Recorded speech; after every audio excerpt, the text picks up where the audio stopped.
Welcome back my dear students. आज हम discuss करेंगे नीट 2021 का केमिस्ट्री का पेपर। वैसे तो ये पेपर हमने एग्जाम के नेक्स्ट डे ही डिस्कस कर दिया था क्लास में, बट वो ऑफलाइन वाले स्टूडेंट्स के लिए था। जो लोग ऑनलाइन पढ़ रहे हैं वो स्टूडेंट्स मैसेज कर रहे थे, कुछ स्टूडेंट्स ने कॉल भी किया था कि सर जल्दी से वीडियो सॉल्यूशन अपलोड करिए। तो हमको थोड़ा सा टाइम नहीं मिल पा रहा था, इसलिए थोड़ा डिले हुआ। और मोस्टली स्टूडेंट्स जो है वो तो ऑफलाइन जो पढ़ रहे हैं उसको तो डिस्कस हमने कर ही दिया था। कुछ स्टूडेंट जो एब्सेंट था, तुम लोग भी एब्सेंट था ना, तो अब जो है तुम्हारे लिए तो ऑफलाइन ही है, बट जो लोग ऑनलाइन देख रहे हैं वो भी समझ जाएंगे। और मोस्टली स्टूडेंट्स का ये कहना था कि वो लोगों ने यूट्यूब पर देखा था ऑलरेडी वीडियो सॉल्यूशंस। वो लोगों का ये कहना है कि जो बुक का मेथड है वही हर जगह फॉलो हो रहा है, और बहुत सारे टीचर्स ने ऐसा किया है कि जो बुक का मेथड है वो मेथड सीधा क्वेश्चंस, ये आंसर और क्वेश्चंस का एक्सप्लेनेशन पर टीचर टाइम नहीं दे रहे हैं। बहुत सारे टीचर हैं जो एक्सप्लेनेशन से ज़्यादा अपने क्लासेस का एडवर्टाइजमेंट ज़्यादा कर रहे हैं। तो इसलिए स्टूडेंट्स का कहना था कि सर आप अपने मेथड से थोड़ा एक्सप्लेन करिए, और हम जाने जाते हैं किसके लिए, पता ही है, डिफिकल्ट क्वेश्चंस को इजी मेथड से कैसे एक्सप्लेन करना है।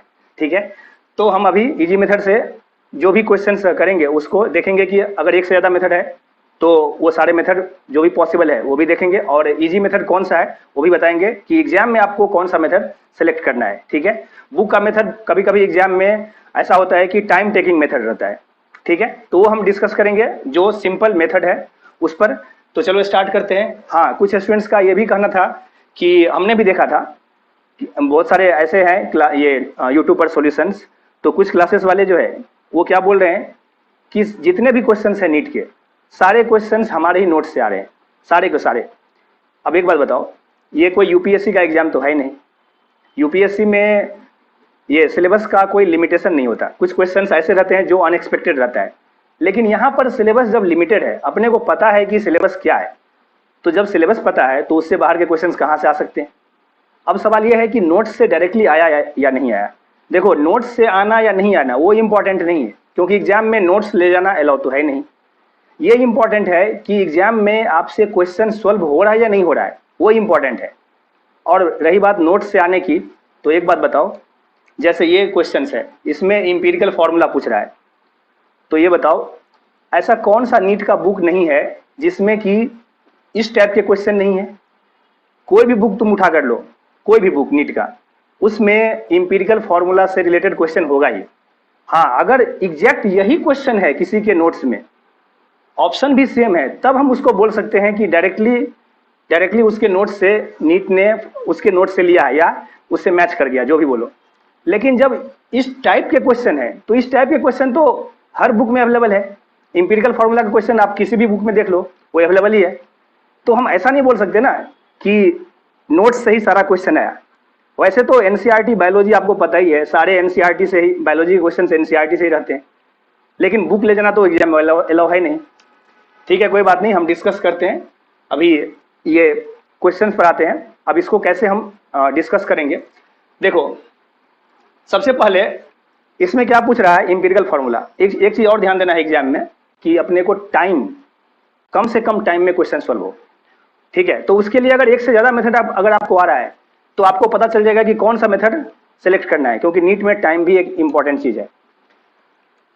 An organic compound contains 78% by weight carbon and remaining percentage of hydrogen. तो कोई ऑर्गेनिक कंपाउंड है जिसमें 78% है क्या, बाय वेट कार्बन, और रिमेनिंग हाइड्रोजन है, तो रिमेनिंग कितना होगा, 22, यही ना। तो रिमेनिंग 22 होगा हाइड्रोजन। अभी हम बुक का मेथड फॉलो कर रहे हैं, उसके बाद हम शॉर्टकट पर भी आएंगे। Empirical formula of the compound is, तो इसका इंपीरिकल फॉर्मूला पूछ रहा है। ये सब सारे ऑप्शन है आपके पास। अब देखो, जो बुक का मेथड है पहले उसको देखते हैं। कार्बन कितना है, 78%, हाइड्रोजन कितना होगा, रिमेनिंग 22%। तो बुक का मेथड क्या है, दोनों को क्या करो, उसके एटॉमिक नंबर से डिवाइड कर दो। तो ये 22 एटॉमिक नंबर नहीं, एटॉमिक मास से कार्बन का कितना होता है 12, और फिर इसका हाइड्रोजन का 1, सिंगल हाइड्रोजन का, तो ये कितना होगा, ये होगा 6.5, और ये 22, राइट। अब देखो ऑप्शन पर देखो, सब में कार्बन एक ही है। यहां भी दिख रहा है कार्बन का जो वैल्यू है, ये जो वैल्यू आया है, ये एक्चुअली हम मोल निकाल रहे हैं, तो ये कम आया है ना इससे। तो अपने को पता है कि कोई भी कंपाउंड लो, उसमें कोई भी एटम फ्रैक्शन में तो नहीं हो सकता, और मिनिमम नंबर ऑफ एटम्स एक तो होना ही है। एक से कम कैसे हो सकता है? एक से कम मतलब वो पॉइंट में आएगा। तो जो सबसे कम है दोनों में कौन सा है लेस? 6.5। उससे क्या करो, डिवाइड कर दो दोनों को, तो ये ऑटोमेटिकली 1 बन जाएगा। तो दोनों को डिवाइड कर दिया, 6.5 बाय 6.5, 22 बाय 6.5। अब यहाँ पर प्रॉब्लम आता है। अब देखो ये तो हो गया 1, लेकिन ये कितना होगा? ये देखो इसका 4 टाइम्स कितना होगा? डबल होगा 13 और 4 टाइम्स 26, उससे थोड़ा कम है। लेकिन 3 टाइम्स कितना होगा?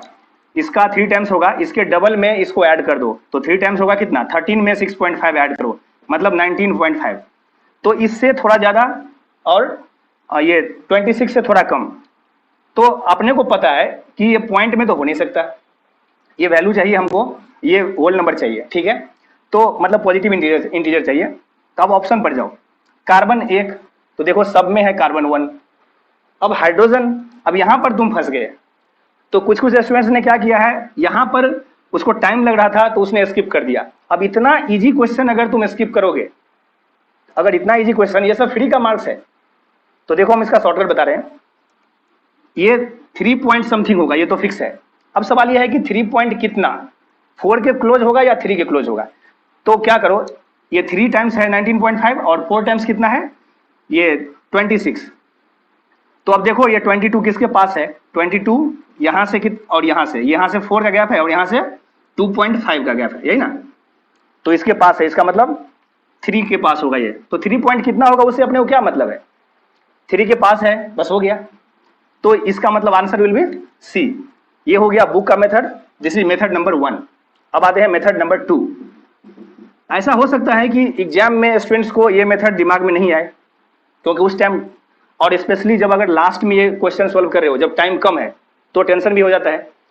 तो वैसे टाइम में, और ये अगर दिमाग में क्लिक नहीं हो रहा है और ये थोड़ा सा टाइम भी लग रहा है और लिखने में भी टाइम जा रहा है, तो इसके लिए शॉर्टकट पर आएंगे। शॉर्टकट क्या? अब देखो इसमें परसेंटेज है कितना, कार्बन का 78 और हाइड्रोजन का कितना, 22। तो ऐसा करते हैं कि सब में कार्बन या हाइड्रोजन का परसेंटेज ही निकाल लो, उसी से आ जाएगा आंसर। तो यहां पर देखो 12 और ये 1, यही ना। तो 12 और 1, तो हाइड्रोजन का निकालो, थोड़ा सिंपल होगा। हाइड्रोजन का परसेंटेज कितना होगा? 1/12 + 1, 13 × 100। अब देखो इसको कैलकुलेट करने की जरूरत नहीं है, इतना तो आपको आइडिया आ जाएगा कि ये बहुत ही कम होगा। 100/13 बहुत ही कम होगा। तो ये जो है ये 22 तो नहीं हो सकता, ठीक है। फिर यहाँ पर ये 12 और ये 6, नहीं ये 12 और ये 2, तो ये कितना आएगा? 6:1। तो यहाँ से देखेंगे तो 1/7 × 100, ये भी बहुत कम आ रहा है। ये वैल्यू भी 22 के आसपास नहीं है। अब ये दोनों बचा, ये 12 और ये 3 और ये 12 और 4, तो ये कितना आएगा? 4:1 और ये 3:1, यही ना। तो यहाँ से ये आएगा 1/5 और ये आएगा 1/4, मतलब ये कितना परसेंट? ये आएगा 20 और ये आएगा, ये कितना आएगा? 25%, यही आएगा ना। ये आएगा 20% और ये 25%। अब देखो 22 किसके क्लोज है?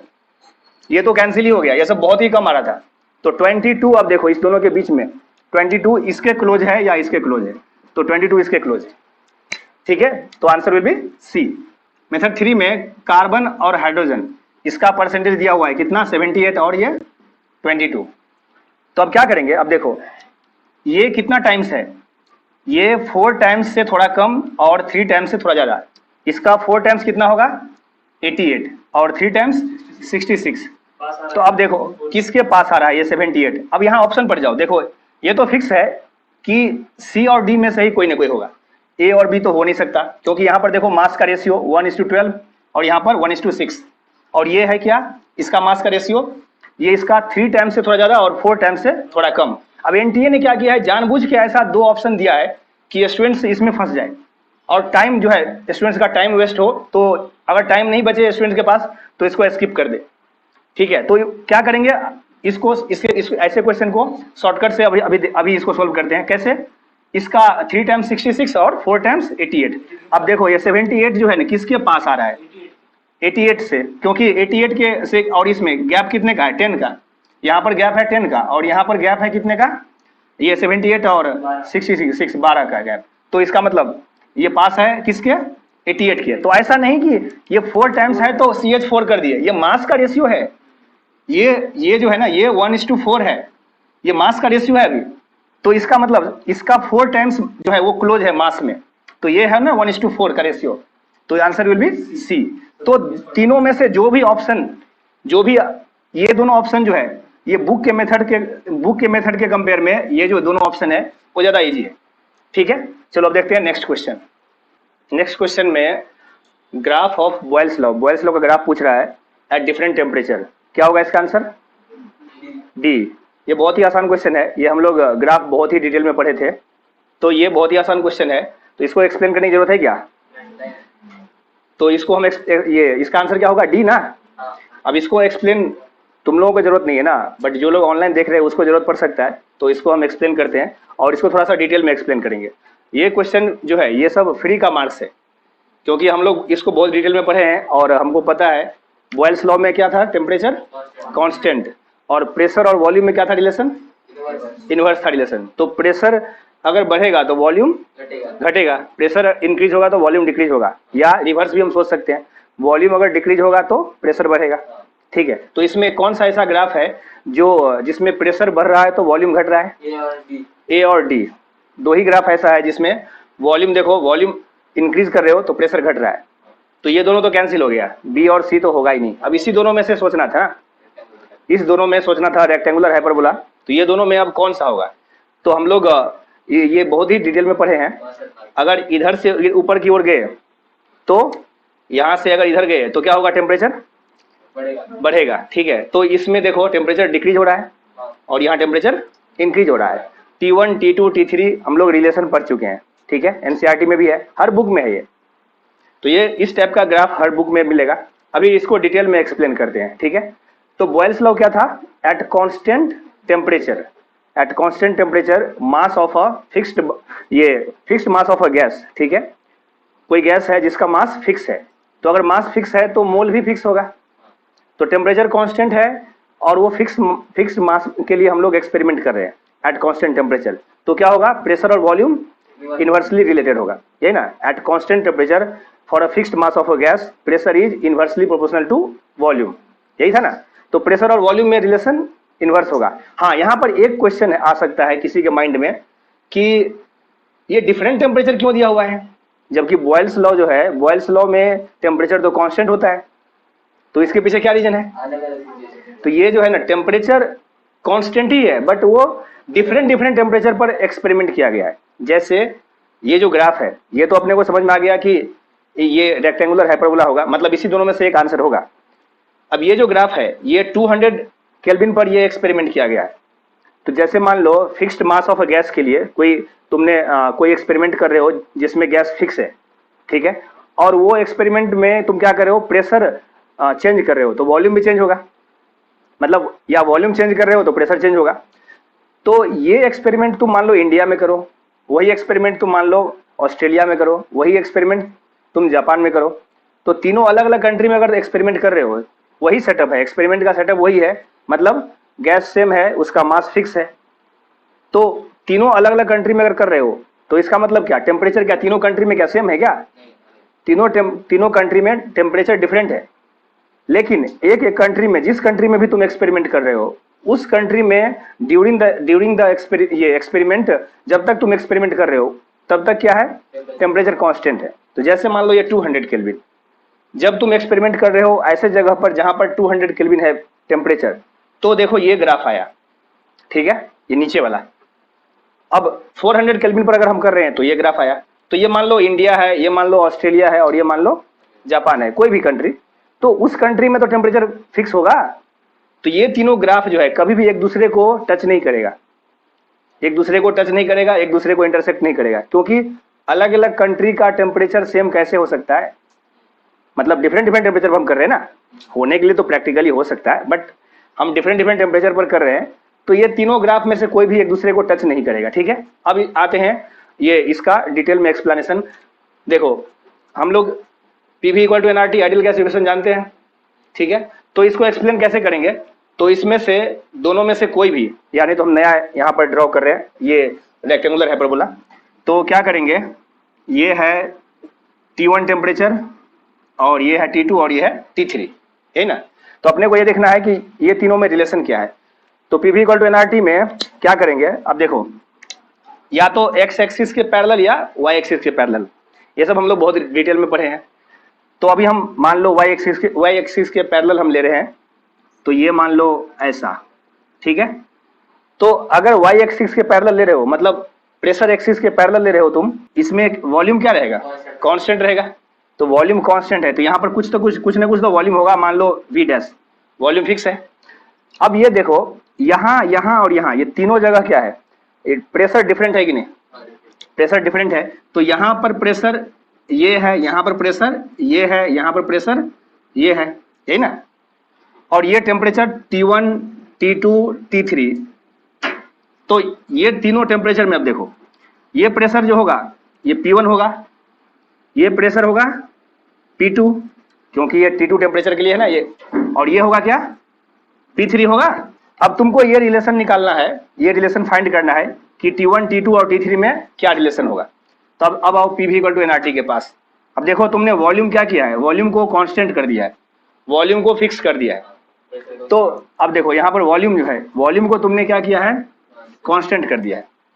और ये जो एक्सपेरिमेंट कर रहे हैं हम, उसमें मास फिक्स होगा, गैस का मास फिक्स होगा। तो गैस का अगर मास फिक्स है तो वॉल्यूम, ये मोल भी फिक्स होगा। अगर गैस का मास फिक्स है तो मोल फिक्स होगा ना। तो इसका मतलब ये अगर कांस्टेंट है तो मोल भी कांस्टेंट होगा। आर तो होता ही है कांस्टेंट, तो आर तो है ही कांस्टेंट।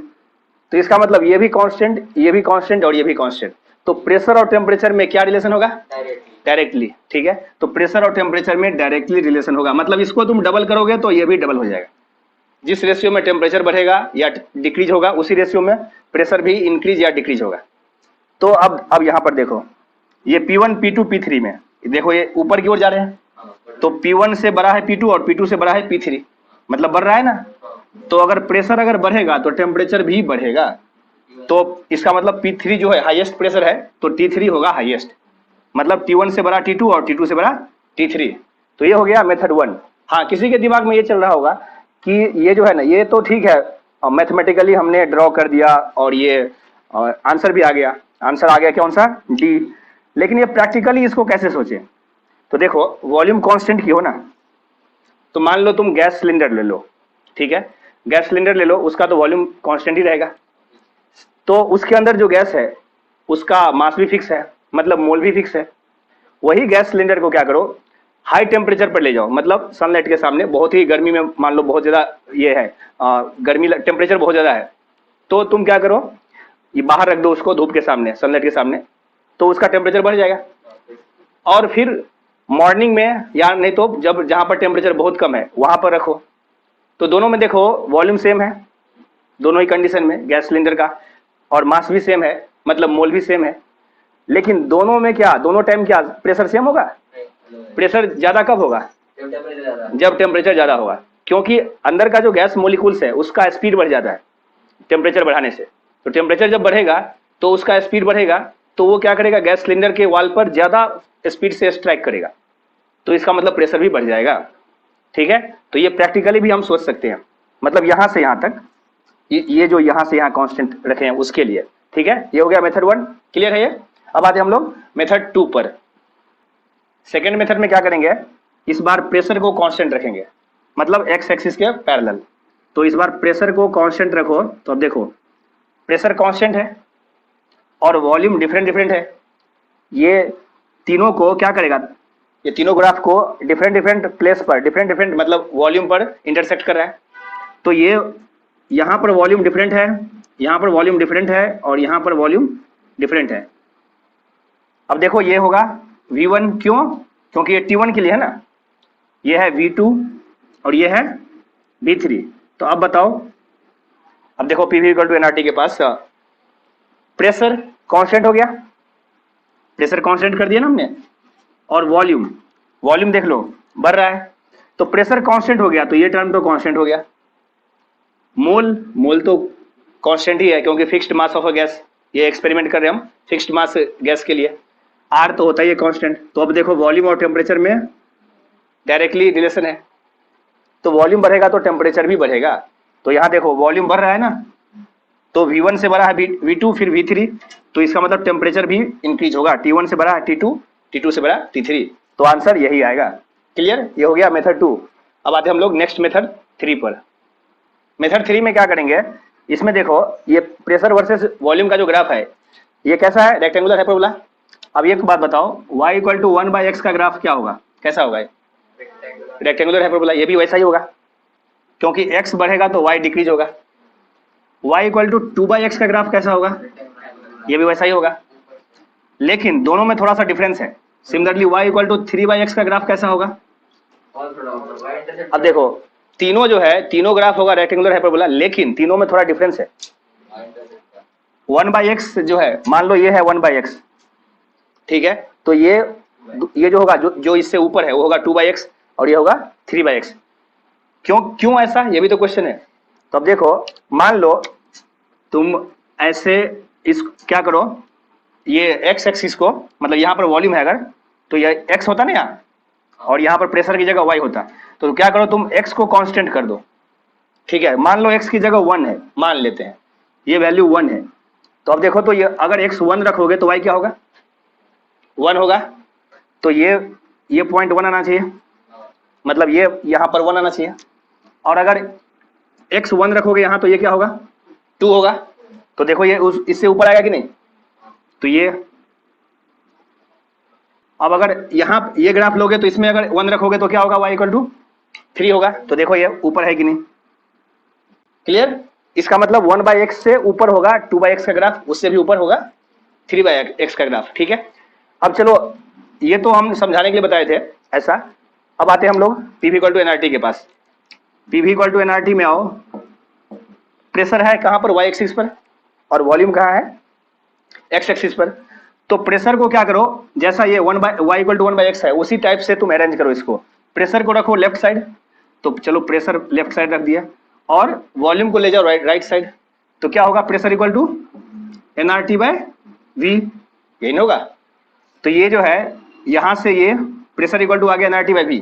अब देखो गैस का मोल फिक्स है, मास फिक्स है, मतलब मोल कांस्टेंट है ना, R कांस्टेंट है, और टेम्परेचर, अब देखो टेम्परेचर जो है, अब तुम क्या करोगे, यहां पर टेम्परेचर जो है इस तीनों एक्सिस के लिए, ये T1 है, T2 है और ये T3 है ना, तो अब बताओ ये जो तुमने लाइन ड्रॉ किया है यहां पर क्या है, x एक्सिस, ये x कांस्टेंट है ना, तो अगर ये वॉल्यूम है x एक्सिस पर, इसका मतलब वॉल्यूम कांस्टेंट है। तो ये 1 2 3 तो हम समझाने के लिए बताए थे। तो अब देखो ये ग्राफ से ऊपर ये ग्राफ है और इससे ऊपर ये ग्राफ, तुमको यही फाइंड करना है ना कि टेम्परेचर तीनों में क्या रिलेशन है, यही फाइंड करना है ना। तो अब यहां पर आओ, ये प्रेशर जो है ये क्या है, ये y का काम कर रहा है, ये y एक्सिस पर है, वॉल्यूम क्या है, x एक्सिस पर है, तो ये ऐसा ही है, y इक्वल टू, ये कांस्टेंट है ना, ये कांस्टेंट और ये कांस्टेंट। तो अब देखो तीनों ग्राफ डिफरेंट है, ठीक है। तो अब यहां पर देखो ये टेम्परेचर कुछ ना कुछ तो होगा इस ग्राफ के लिए, जैसे यहां पर 200 है, तो यहां पर 200 रखोगे तो ये वैल्यू कांस्टेंट आएगा कि नहीं, फिर यहां पर 400 रखोगे तो ये वैल्यू फिक्स हो जाएगा, कांस्टेंट हो जाएगा, फिर 600 रखोगे तो ये वैल्यू कांस्टेंट हो जाएगा। तो ये एक बार मान लो 1 हुआ, एक बार 2 हुआ, एक बार 3 होगा। तो अगर हम टेम्परेचर इंक्रीज करेंगे तो ये वैल्यू क्या होगा, n और r तो फिक्स है, n कांस्टेंट है, r भी कांस्टेंट है, और ये वॉल्यूम तुमने कांस्टेंट कर दिया है, यही ना। तो सिर्फ ये देखना है प्रेशर का क्या हो रहा है, तो देखो ऊपर की ओर प्रेशर बढ़ रहा है। अब इसको तुम कोरिलेट करो इससे, इस ग्राफ से, यहाँ 1/x से ऊपर होगा 2/x और ये 3/x, तो यहाँ पर आप देखो nr को भूल जाओ, nr तो फिक्स है, तो एक तरह से ये y इक्वल टू t/x का ग्राफ हो गया, t के साथ कुछ कांस्टेंट है, तो y है यहाँ, x यहाँ, अब ये t का वैल्यू अगर इंक्रीज होगा, देखो 1 से 2, 2 से 3, तो ग्राफ ऊपर जाएगा कि नहीं, इसका मतलब T1 से बड़ा होगा T2 और T2 से बड़ा होगा T3, क्योंकि अपने को पता है 1/x से बड़ा होगा, मतलब ऊपर होगा 2/x और उससे ऊपर होगा 3/x, तो T1 से बड़ा T2 और T2 से बड़ा T3। क्लियर है, ये हो गया मेथड 3। हाँ, मेथड 2 में अगर किसी को एक्सपेरिमेंटल उसका अगर एग्जैक्टली अगर सोचना है कि वो एक्सपेरिमेंट में कैसे होगा प्रेशर कांस्टेंट, मेथड 2 के बारे में हमने डिटेल में नहीं बताया, तो उसमें टाइम ज़्यादा लगता है, इसलिए अगर किसी को वो जानना है तो वो लेक्चर में ऑलरेडी हम लोगों ने बहुत डिटेल में पढ़ा है उसको, ठीक है, मेथड 1 और मेथड 2 दोनों, ठीक है। चलो अब आते हैं हम लोग नेक्स्ट मेथड 4 पर। मेथड 4 में क्या करेंगे, प्रेशर वर्सेस वॉल्यूम का जो ग्राफ है, तुम क्या करो, एक ऐसा लाइन ड्रॉ करो, ये मेथड कहीं पर बुक में नहीं मिलेगा तुमको, ठीक है। ऐसा लाइन ड्रॉ करो जिससे कि यहां पर अगर तुमने टेंजेंट ड्रॉ किया इस पॉइंट पर, तो देखो ये ऐसा कुछ आएगा टेंजेंट। फिर इस पॉइंट पर अगर तुमने ड्रॉ किया तो ये ऑलमोस्ट पैरेलल आ रहा है। फिर इस पॉइंट पर ऑलमोस्ट पैरेलल आ रहा है, देख लो। तो ये तीनों जो लाइन तुमने ड्रॉ किया है वो पैरेलल है। तो तीनों का स्लोप सेम होगा या डिफरेंट? तीनों पैरेलल लाइन है तो तीनों का स्लोप सेम होगा, ठीक है। तो तीनों का अगर स्लोप सेम है, इसके लिए आप देखो, ये मेथड के लिए तुमको थोड़ा मैथमेटिक्स अच्छे से आना चाहिए, ये सिर्फ जेई वाले समझ सकते हैं, नीट वाले के लिए नहीं है, ठीक है। तो अब देखो पीवी इक्वल टू एनआरटी के पास, PV equal to NRT, slope कैसे निकालते हैं हम? अगर y और ये x होता तो dy बाई डी एक्स ना, तो dy बाई डी एक्स, तो यहाँ पर क्या है, dp बाई dv, है ना। तो ये point change in y axis upon change in x axis, मतलब dy बाई डी एक्स। तो ये dp बाई dv फाइंड कर लेंगे हम यहाँ से। तो यहाँ से देखो, और देखो ये तीनों जो पॉइंट है, ये तीनों पॉइंट, अब वहाँ इस तीनों लाइन के लिए स्लोप सेम आना चाहिए ना। बट तीनों लाइन में देखो, ये T1 है, ये T2 है और ये T3 है, होगा। तो तीनों लाइन का जो ये जो पॉइंट है जहां से ये क्रॉस कर रहा है, मतलब जहां पर टेंजेंट ड्रॉ हुआ है, वहां पर देखो वॉल्यूम सेम है या डिफरेंट है? वॉल्यूम तो डिफरेंट है। ये वॉल्यूम V1 है, ये V2 है और ये V3 है। तो अब देखो पी इक्वल टू एनआरटी में वॉल्यूम जो है, ये P इक्वल टू क्या होगा, एनआरटी बाई V। यहां से dp बाई dv फाइंड करो, dp बाई dv, मतलब ये y होता और ये x होता। एनआरटी को कांस्टेंट रखो, ठीक है, एनआरटी को कांस्टेंट रखो। तो अब देखो क्या होगा, ये minus NRT into 1 by V square होगा। y equal to 1 by X का क्या होता है, इसको अगर तुम डिफरेंशिएट करोगे dy बाई डी एक्स, तो ये क्या होगा, माइनस 1 बाई एक्स स्क्वायर होगा, ये होगा ना। तो ये क्या आएगा, minus NRT by V square आएगा, यही आएगा ना। अब देखो यहां पर जो है, अब ये तीनों में ये स्लोप जो है इसका वैल्यू सेम होना चाहिए ना, ये dp बाई dv इसका वैल्यू सेम होना चाहिए। तो अब एक बात बताओ, माइनस एन आर, अब यहां पर देखो n और r, ये तो r तो कांस्टेंट ही है, ये गिवन मास में मोलर मास करेंगे तो ये मोल आएगा। तो ये मास अगर कांस्टेंट है तो n भी कांस्टेंट है, इसका मतलब ये पार्ट जो है ये कांस्टेंट है, ठीक है। अब देखो वॉल्यूम और टेम्परेचर में तुमको रिलेशन फाइंड करना है, यही ना, वॉल्यूम और टेम्परेचर में रिलेशन फाइंड करना है। तो अब देखो ये वॉल्यूम बढ़ रहा है या घट रहा है? वॉल्यूम बढ़ रहा है। और ये स्लोप जो है, अपने को पता है ये तीनों लाइन के लिए ये क्या होगा, स्लोप सेम होगा। इसका मतलब dp बाई dv तुम यहां फाइंड करो, यहां फाइंड करो, यहां फाइंड करो, तीनों के लिए dp बाई dv क्या होगा, सेम होना चाहिए। तो ये वैल्यू सेम होना चाहिए, और ये पार्ट तो कांस्टेंट है, ये पार्ट तो सेम होगा ही, सिर्फ टेम्परेचर वेरी करेगा और वॉल्यूम वेरी करेगा, यही होगा ना। तो अब देखो वॉल्यूम क्या हो रहा है, बढ़ रहा है, तो टेम्परेचर को भी बढ़ाना पड़ेगा, तभी तो ये रेशियो कांस्टेंट रहेगा, ठीक है।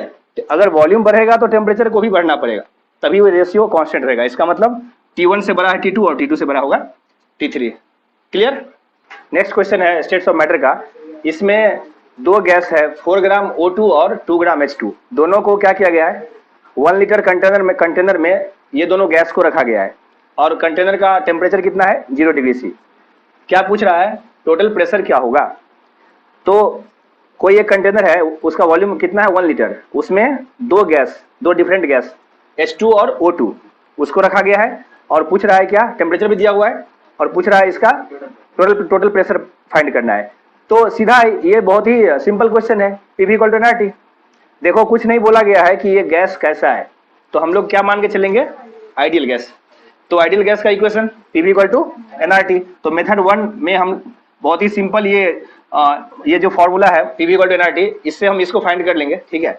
तो उसके बाद देखेंगे मेथड 2। तो मेथड 1 में ये प्रेशर कितना, टोटल प्रेशर चाहिए ना, तो पीटी लिख दिए, और वॉल्यूम कितना है, 1 लीटर। एन कौन सा लेंगे यहाँ पर, अब एन कौन सा लेंगे, दोनों है ना, दो गैस है, तो दोनों को का मोल को ऐड करेंगे, ठीक है। मोल लेंगे यहाँ पर हम टोटल, क्योंकि प्रेशर ले रहे हैं हम टोटल, तो मोल भी लेना पड़ेगा टोटल, ठीक है। तो टोटल, अब देखो एग्जाम में इतना टाइम नहीं रहता कि एक बार तुम मोल निकालो इसका फिर उसका, जैसे बुक में जो बुक का जो मेथड है क्या क्या गिवन है उसको एक जगह लिख लो। अब ये बोर्ड का एग्जाम तो है नहीं कि तुम सब कुछ दिखाओ वहां पर। एग्जाम में मिनिमम टाइम में तुमको क्वेश्चन सोल्व करना रहता है, टाइम मिनिमम लगे और स्पेस भी जितना मिनिमम यूज कर सको तुम। तो वहां पर सब कुछ लिख करके दिखाने की जरूरत नहीं है। तो क्या करो, अब ऐसा नहीं कि इसका मोल निकाले अलग फिर इसका मोल निकाले अलग फिर उसको तुम यहाँ लिखो फिर ऐड करो, इतना टाइम वेस्ट क्यों करना है। सीधा क्या करना है, ये इसका मोल और उसका मोल डायरेक्टली यहाँ लिख करके दोनों को यहीं पर ऐड कर दो। तो इसका मोल कितना होगा, given mass by molar mass 4/32 और इसका मोल 2/2। सिंपल है ये। तो ये हो गया एन हमने टोटल लिया है क्योंकि प्रेशर टोटल लिया है। अगर तुम प्रेशर लेता सिर्फ इसका पार्शियल प्रेशर तो मोल सिर्फ उसी का लेना पड़ता। ये सब हम लोग बहुत ही डिटेल में पहले पढ़ चुके हैं। तो अब बताओ आर क्या लेंगे, 0.082, ठीक है, और टेम्परेचर 273। तो ये हो गया क्या, पीटी। अब ये जो वैल्यू आएगा वही आंसर होगा। अब ये कितना आएगा, 1/8। तो ये 1/8 प्लस ये 1, अब देखो इसको ऐड करोगे तो 9/8 आएगा। अब यहाँ पर अगर तुमने थोड़ा सा कैलकुलेशन इजी अगर नहीं किया तो टाइम ज़्यादा लग सकता है। तो अभी हम ये एग्जाम में स्टूडेंट से कैसे मिस्टेक होता है कि जिससे कि बहुत सारे स्टूडेंट को मैं जानता हूँ जो ये क्वेश्चन को टाइम नहीं मिलने के कारण से छोड़ दिया, क्योंकि टाइम ज़्यादा वहाँ उसको लग रहा था कि टाइम ज़्यादा लग रहा है और लास्ट में क्वेश्चन सोल्व कर रहा है तो टाइम तो था नहीं ज़्यादा।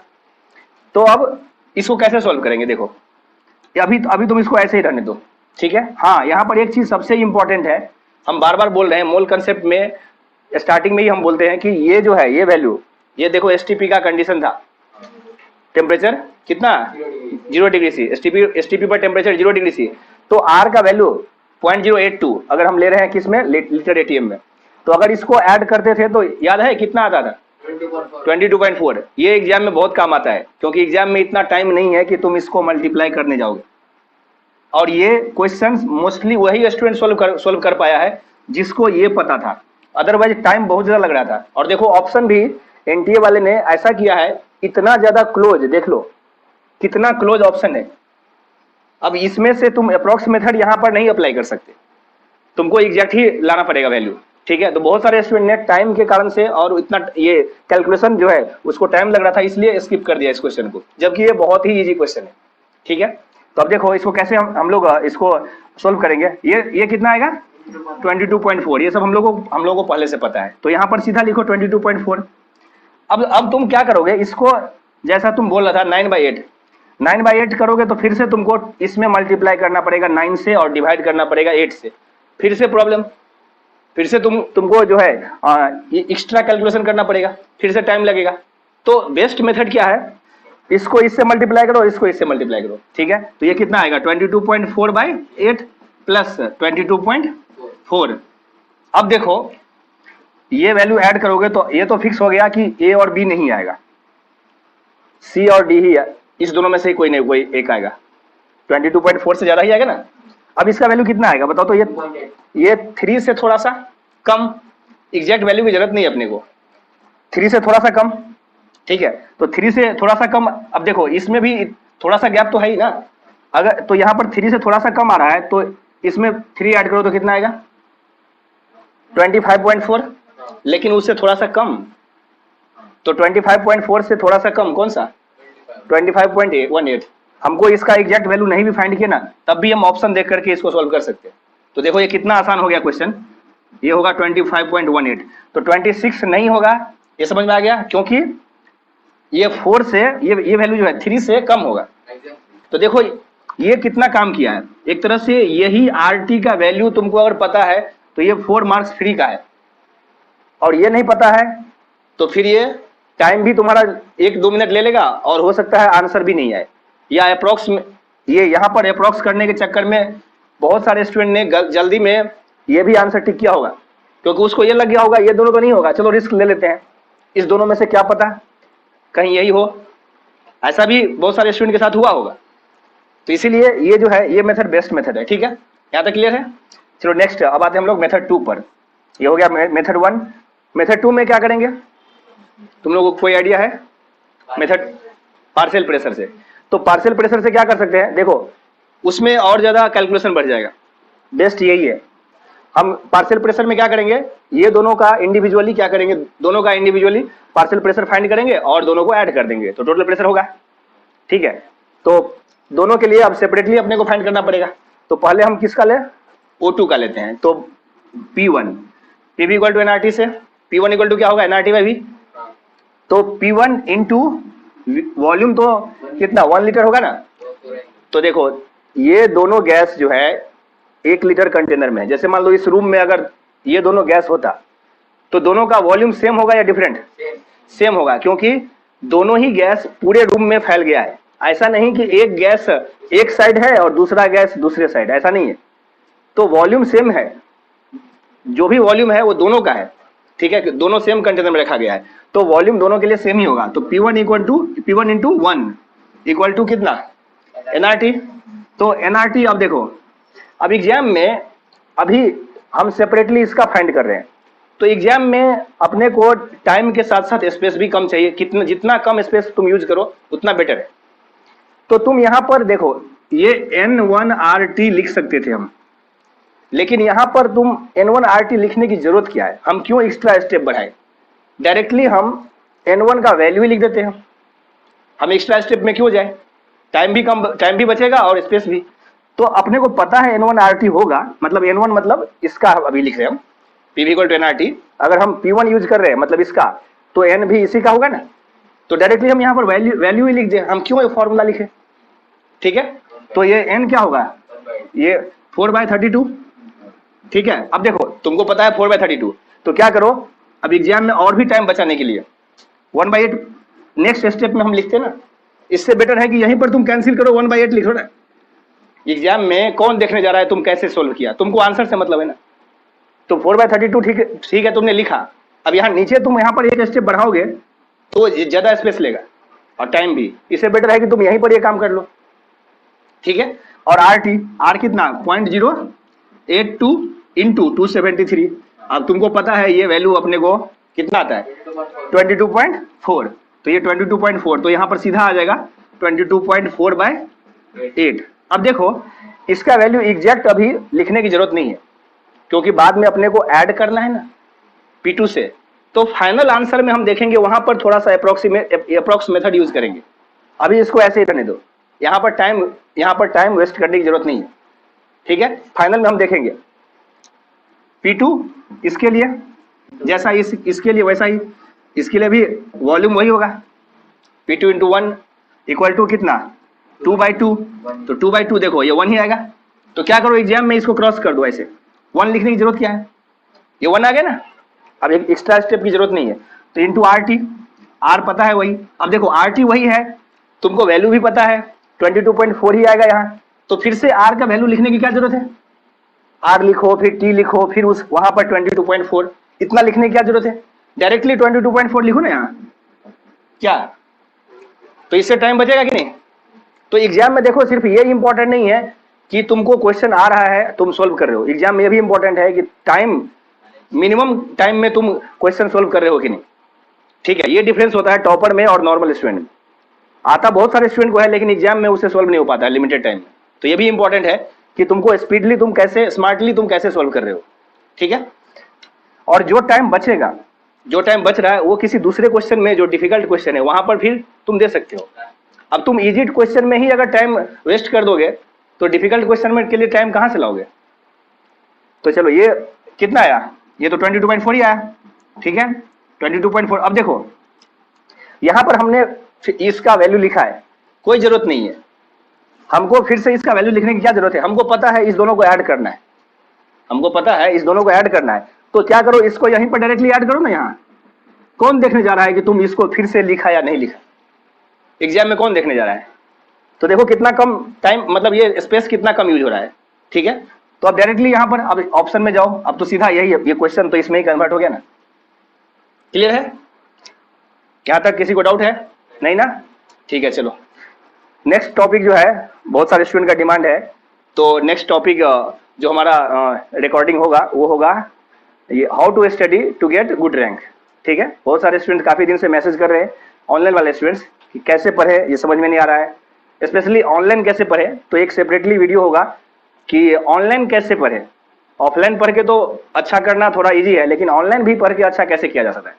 ठीक है, तो ये दो टॉपिक है, फर्स्ट है how to get good rank और दूसरा ऑनलाइन के लिए। ठीक है, नेक्स्ट क्वेश्चन है, इसमें पीके भी दिया हुआ है डाइमिथाइल अमाइन का 3.27 और पीके दिया हुआ है एसिटिक एसिड का 4.77। पूछ रहा है pH of dimethyl ammonium acetate solution, मतलब ये जो सॉल्ट बनेगा इस दोनों से, एसिड और बेस से, उसका पीएच पूछ रहा है। अब देखो, अगर फॉर्मूला याद है तो फिर तो ये एक लाइन में आंसर आ जाएगा और टाइम भी ज़्यादा नहीं लगेगा। तो फॉर्मूला क्या है पीएच का, ये कैसा है, ये सॉल्ट, ये है वीक एसिड और वीक बेस का सॉल्ट। अब सवाल ये है कि ये पता कैसे चला कि ये वीक एसिड और वीक बेस है, क्योंकि पीके बी और पीके दिया हुआ है। अगर स्ट्रांग होता तो वो देता ही नहीं, स्ट्रांग का माइनस में होता है, पीकेएल या पीकेबी जो भी लो। तो ये जो पीकेबी और पीके वैल्यू दिया हुआ है उससे हम लोगों को पता चल जाएगा कि ये वीक एसिड और वीक बेस है। अब इसका जो सॉल्ट बनेगा, तो ये जो फॉर्मूला होता है क्या, पीएच का 7+½ अब यहाँ पर पीके और पीकेबी के टर्म में होता है फॉर्मूला। अब अगर एग्जाम में होता क्या है, कभी स्टूडेंट्स को जल्दी जल्दी में ये फॉर्मूला याद नहीं आता रहता है, तो यहाँ पर क्या करना है, अब देखो ये दोनों जो है, ये जो सॉल्ट बना है ये एसिड और बेस से, तो दोनों का नेचर तो अपोजिट होगा, एसिड और बेस दोनों का अपोजिट नेचर है, तो दोनों का एडिशन तो हो नहीं सकता क्योंकि अपोजिट नेचर है। इसका मतलब ये फिक्स है कि माइनस में ही होगा। तो पीके ए माइनस पीके बी या पीके बी माइनस पीके ए माइनस में होगा, ये तो पता चल गया कि दोनों का अपोजिट नेचर है, बट लेकिन पहले पीके होगा या पहले पीके बी होगा, यहाँ प्रॉब्लम है।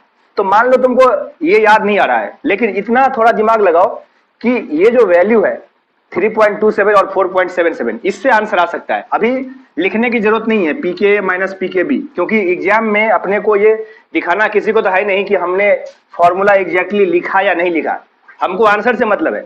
तो अब क्या करो, रैंडमली कोई भी ले लो। मान लो हमने क्या किया, 3.27 लिया पहले और बाद में -4.77, ये तो पता है कि माइनस में ही होगा क्योंकि दोनों अपोजिट नेचर है, ये फिक्स है कि माइनस में आएगा। अब इसका वैल्यू, अब देखो थोड़ा भी मिस्टेक करोगे तो ऑप्शन सारा देगा, वो हो सकता है कि अगर प्लस किए तो वो ऐसा भी ऑप्शन रहे। तो अब क्या करना है, इसका वैल्यू फाइंड कर लो। अब थोड़ा दिमाग लगाओ, ये दोनों वीक है, लेकिन दोनों में ज्यादा वीक कौन है, मतलब एसिड अपना नेचर शो करेगा एसिडिक और बेस अपना नेचर शो करेगा बेसिक, लेकिन दोनों का अगर सेम इफेक्ट हो तो दोनों कैंसिल होकर के न्यूट्रल पीएच 7 देगा, अगर दोनों का सेम इफेक्ट होता तो। लेकिन दोनों का इफेक्ट सेम नहीं है, दोनों का डिफरेंट इफेक्ट है। तो अब सवाल यह है कि ज्यादा इफेक्टिव कौन है, मतलब ये जो सॉल्ट बनेगा उसमें ज्यादा इफेक्ट किसका रहेगा, ज्यादा पावरफुल कौन रहेगा, तो वो कैसे पता चलेगा। तो देखो दोनों में पीके टर्म जो है, पीके चाहे पीके लो चाहे पीके बी लो, तो पीके बी लो या पीके ए लो, सब में क्या होता है, पीके ए लो तो क्या होगा माइनस लॉग के, और पीके बी लो तो ये होगा माइनस लॉग के बी। तो पीके टर्म जो है ए के लिए लो या बी के लिए, मतलब एसिड के लिए या बेस के लिए, माइनस उसमें होता है। तो माइनस अगर है, इसका मतलब ये पता ही अपने को कि पीके लोगे तो एसिडिक नेचर का इन्वर्सली होगा, या पीके बी लोगे तो बेसिक नेचर का इन्वर्सली होगा ड्यू टू माइनस साइन। तो अब आओ यहाँ पर, इस दोनों में ज्यादा वैल्यू किसका है, 4.77 पीके ए का, इसका मतलब इसका पावर कम होगा, तो पीके बी का पावर ज्यादा होगा इस दोनों के, ये दोनों में कंपेयर किए तो पीके बी जो है ना ज्यादा पावर का होगा, तो इसका मतलब बेस, ये मतलब पीके बी नहीं, पीके बी तो कम है, ये बेसिक नेचर जो है इसका, ये बेसिक नेचर शो करेगा और ये एसिडिक नेचर शो करेगा, लेकिन इसका बेसिक नेचर का पावर ज्यादा होगा कंपेयर टू इसका एसिडिक नेचर, क्योंकि ये वैल्यू ज्यादा है। तो इसका मतलब इनवर्स होता है ना वो, तो इसका मतलब बेसिक नेचर का पावर ज्यादा होगा। तो अगर बेसिक नेचर का पावर ज्यादा होगा तो वैल्यू पीएच का 7 से ज्यादा आएगा। तो अब यहां से पता चल जाएगा अपने को ये वैल्यू 7 से ज्यादा आना चाहिए। तो अब ये माइनस में अगर आ रहा है तो प्लस कर दो, 7 से कम आ रहा है, और अगर प्लस ही आ रहा है तो अच्छी बात है। तो अब देखते हैं, ये 7 प्लस ये हाफ कितना, ये माइनस में आ रहा है, इसका मतलब ये पहले होगा ये बाद में होगा। तो अभी हम माइनस में ही निकाल लेते हैं, बाद में प्लस कर देंगे। कौन देखने आ रहा है कि तुम कैसे कैलकुलेट कर रहे हो, अपने को आंसर से मतलब है। ये कितना आएगा, ये आएगा 1.5, तो ये आएगा कितना, माइनस में आएगा, लेकिन ये रॉन्ग है ना, क्योंकि ये रिवर्स होना चाहिए, वैल्यू 7 से ज्यादा आना चाहिए। तो अभी हम क्या करेंगे, 7 प्लस और यहाँ पर प्लस कर दो, तो ये आएगा 0.75। एग्जाम में कौन देखने आ रहा है कि हमने स्टेप वाइज सही किया या नहीं किया। तो फॉर्मूला जो था, इसका मतलब ये पहले और ये बाद में, मतलब एक्चुअल फॉर्मूला क्या था, ये 4.77 पहले आएगा पीके माइनस पीके बी, अगर याद है फॉर्मूला तब तो बहुत आसान है, लेकिन एग्जाम में अगर भूल गए तो ऐसा दिमाग लगा के हम सोच सकते हैं, ठीक है। और ये टर्म जो है ये पहले आएगा और ये बाद में आएगा, तो आंसर क्या होगा 7.75। अब अगर एग्जाम में हमने मिस्टेक किया, यहां पर माइनस लिया, तो देखो ये भी ऑप्शन है, ये ऑप्शन 7 माइनस 0.75 करोगे तो ये डी, ये भी ऑप्शन दिया हुआ है। तो ये चीज थोड़ा सा ध्यान रखना है और ये बहुत ही फास्ट करना है। हाँ, एग्जाम में हो सकता है कि इतना टाइम नहीं रहे इतना सोचने का, तो ये सब काम कब करना है, जब टेस्ट देते रहते हम, उस टाइम इस टाइप का अगर दिमाग लगाए तो टेस्ट में हो सकता है थोड़ा मार्क्स कभी कम आए, लेकिन एक बार अगर ऐसा दिमाग लगाए तो ये कभी भूलेंगे नहीं, ठीक है। तो आंसर क्या होगा सी। नेक्स्ट क्वेश्चन में मोलर कंडक्टिविटी दिया हुआ है एसिटिक एसिड का 20 और इसका कंसंट्रेशन दिया हुआ है कितना 0.007। क्या पूछ रहा है, dissociation constant of acetic acid. तो इस कंसंट्रेशन पर एसिटिक एसिड का डिसोसिएशन कांस्टेंट कितना होगा वो पूछ रहा है। एसिटिक एसिड डिसोसिएट होगा किसमें, CH3CO- और H+ में। अगर इसका फॉर्मूला पता है C∝², तो फिर तो ये बहुत आसान है, लेकिन अगर नहीं पता है तो इसको थोड़ा सा डिराइव करना पड़ेगा। स्टार्टिंग कंसंट्रेशन C और ये अगर ब्रेक नहीं हुआ है तो ये 0 1 माइनस अल्फा, ये क्या होगा C माइनस C∝, ये बनेगा C∝ और ये C∝। अब ये सब कैलकुलेशन बहुत ही फास्ट होना चाहिए, अगर याद नहीं है इसका वैल्यू तो। डिसोसिएशन कांस्टेंट Ka अगर हमने लिखा, Ka क्यों, क्योंकि ये वीक एसिड है ना, तो एसिड के लिए आया है A, तो ये क्या होगा C∝ इंटू C∝। अगर डायरेक्टली अगर याद होता तो फिर इतना करने की जरूरत नहीं, तो C1 माइनस अल्फा, तो यहाँ से C गया, अब C∝² अपॉन 1 माइनस अल्फा। अब देखो एग्जाम में ये एक्स्ट्रा टर्म लिखने की जरूरत नहीं है, क्यों, क्योंकि पता है अपने को अल्फा का वैल्यू बहुत ही कम आएगा, यहाँ से भी दिख रहा है ऑप्शन से भी, और वैसे भी वीक एसिड है तो बहुत कम डिसोसिएट होगा, तो आउट ऑफ 1 अल्फा का वैल्यू बहुत कम आएगा, तो हम इसको इग्नोर कर सकते हैं, मतलब ये 1 लिख सकते हैं, तो ये C∝²। अगर अब ये याद होता तो फिर इतना करने की जरूरत नहीं थी, ठीक है, डायरेक्टली हम C∝² लिख सकते थे इसका ये एसिडिक कांस्टेंट, ठीक है। तो अब देखो ये, अब हम ये मान के चलते हैं कि स्टूडेंट को ये सब याद रहता है, लेकिन अगर नहीं याद है तो इसलिए हम ये बता दिए।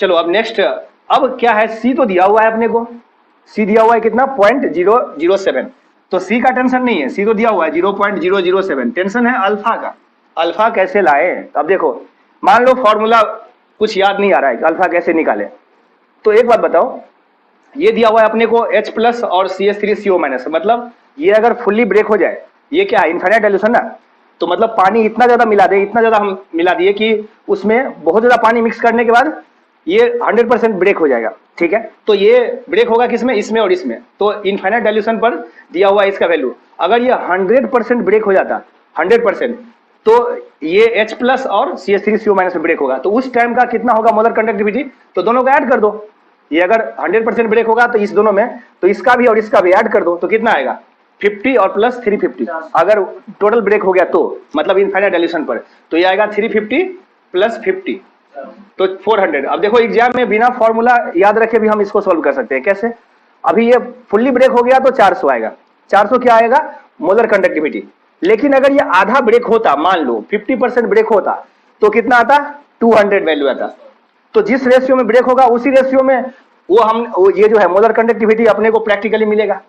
तो लेकिन ये 200 तो नहीं है ना, 20 है, अगर ये आधा ब्रेक होता तो 200 आता, उसका भी आधा, मतलब 25% ही ब्रेक होता तो इसका आधा का आधा 100 आता। तो अभी कितना हो रहा है 20, तो 20 हो रहा है, तो इसका मतलब थोड़ा ही ब्रेक हुआ है, तो किस रेशियो में ब्रेक हुआ है वो निकल जाएगा। आधा ब्रेक होता तो कितना 200 होता, तो 200/400 आधा होता ना, तो अभी अपने को 20 ही ब्रेक हो रहा है, ये 20 ही मिल रहा है, इसका मतलब जिस रेशियो में ब्रेक होगा उसी रेशियो में अपने को मोलर कंडक्टिविटी मिलेगा। तो अल्फा का वैल्यू सीधा है, अल्फा का वैल्यू क्या आएगा, अगर ये 200 होता तो हाफ होता 200/400, लेकिन ये 20 है तो 20/400, तो यहां से आ गया अल्फा, ठीक है। तो अब ये रख दो यहाँ, ये कितना आएगा, ये आएगा 1/20। तो अब देखो यहाँ पर ये 1/20 किसी को लिख के दिखाने की जरूरत नहीं है, अपने को सीधे यहाँ पर लिखना है। तो ये हम यहाँ पर, ये बोर्ड का एग्जाम नहीं है कि सारा स्टेप हम लिखे, अपने को फाइनल आंसर जितना जल्दी एग्जाम में आ जाए उस पर ध्यान देना है। तो 1/20²। अब देखो ऑप्शन पर ध्यान दो, ऑप्शन पर भी ध्यान दो, तो ये कितना होगा, ये होगा 4, तो ये कितना होगा 7 × 10⁻³ और ये 1/400, तो 400 हम 4 यहां से बाहर करते हैं, तो 4 × 100, तो 4 यहाँ आएगा तो कितना होगा। अब देखो ये एग्जाम में क्या करो, यही यहाँ कैंसिल करो, यहाँ बाय 4 लिखो, फिर से एक स्टेप एक्स्ट्रा लिखने की जरूरत नहीं है। टाइम क्यों वेस्ट करना है, और स्पेस भी ज्यादा क्यों, ये मतलब ज्यादा स्पेस क्यों लेना है अपने को, ठीक है। तो 7/4 कितना हो गया। अब यहाँ पर ध्यान देते जाओ, ऑप्शन में भी ये आएगा कितना, 2 से थोड़ा सा कम 1.75, तो 2 ऑप्शन है, ये तो मिल गया, ये -3 और ये -2, तो -5। तो यहाँ पर फिर से ये लिख करके दिखाने की कोई जरूरत नहीं है, यहाँ लिखें और फिर टिक लगाएं। एग्जाम में इतना क्यों करना है, यहाँ दिख गया आंसर, सीधा टिक, ठीक है। तो हम मान के चलते हैं कि ये अल्फा का वैल्यू, ये लॉजिक से हम इजीली फाइंड कर सकते हैं। और अगर सी अल्फा स्क्वायर याद है तो फिर तो ये एक मैक्सिमम 1 मिनट भी नहीं, बहुत हो गया। कैलकुलेशन अगर आता है तो 30 सेकंड में आंसर आ जाएगा, ठीक है। ये है नेक्स्ट क्वेश्चन। इसमें 4 ऑप्शन जो दिया गया था वो इसका प्रोडक्ट पूछ रहा था। इसमें NaBH4 रिड्यूसिंग एजेंट यूज किया गया है। NaBH4 के बारे में हम लोगों को पहले से पता है। NaBH4 होता है माइल्ड रिड्यूसिंग एजेंट। वो क्या करता है NaBH4, ये रिड्यूस करता है किसको, एसिड क्लोराइड, अल्डिहाइड और कीटोन को। लेकिन ये एसिड, अमाइड, एस्टर और नाइट्राइल को रिड्यूस नहीं करता है। तो हमने चारों ऑप्शन नहीं लिखा यहाँ पर, क्योंकि ये बहुत ही इजी क्वेश्चन है। इसमें क्या करना है, सिर्फ अपने को ये देखना है कि ये NaBH4 कहाँ पर किस ग्रुप को रिड्यूस करेगा। तो अब देखो ये एस्टर ग्रुप है और ये कीटो ग्रुप है, तो ये क्या करेगा, सिर्फ इसको रिड्यूस करेगा। तो आंसर, इसका जो आंसर है वो 10 सेकंड से ज्यादा नहीं लगेगा इसको सॉल्व करने में। तो ये बहुत ही इजी क्वेश्चन था, फ्री का मार्क्स था। तो क्या करेंगे, यहाँ पर एक हाइड्रोजन और यहाँ पर एक हाइड्रोजन, तो सिर्फ इसका रिडक्शन होगा, इसका रिडक्शन नहीं होगा। अब देखो इसी क्वेश्चन में अगर LiLH4 रहता इसकी जगह, तो फिर यहाँ भी रिडक्शन होता और यहाँ भी रिडक्शन होता। तो ये तो बहुत ही आसान है क्वेश्चन, ये क्वेश्चन बहुत ही आसान है। लेकिन सवाल है ऐसा क्यों, NaBH4 और LiLH4 में ऐसा क्या है दोनों में डिफरेंस, कि ये जो है ये है माइल्ड रिड्यूसिंग एजेंट, लेकिन ये इसके कंपेयर में ज्यादा पावरफुल है रिड्यूसिंग एजेंट। तो ऐसा क्यों, तो अब देखो उसके लिए अपने को इस दोनों का स्ट्रक्चर देखना पड़ेगा।